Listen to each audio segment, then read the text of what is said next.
Here's a quick video on a common reason why these Razor scooters fail. Picked this up for $5 at a garage sale, took it apart. You'll notice this relay module box inside here. There's the numbers on it. That's actually what fails, but inside here you have two relays, and I broke these apart. I wouldn't recommend doing it. I would recommend just replacing it, but I want to show you what actually fails in this unit. When you actuate the switch, you can hear this relay click.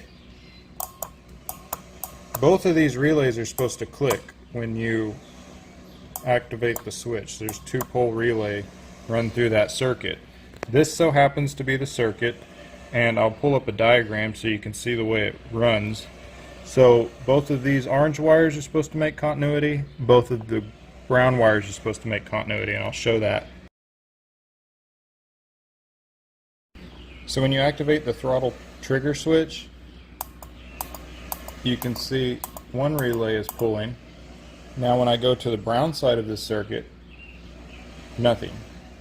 So this side does not work. So let me actuate this and just plug that in there so this relay is energized.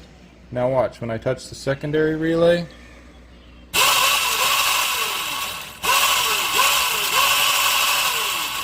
so we know that we have a bad relay module. One of these circuits in this is no longer good. That is what actually fails. You can pick these up for about $15 on Amazon, 20 bucks, 15 to 20 bucks Amazon or eBay. So hope this video helps you guys. I had one battery that was bad and I replaced it as well. So you want at least 12 volts out of each of these batteries, which will give you a full 24 volts. I told them to come by Monday. Okay. I don't know what that means.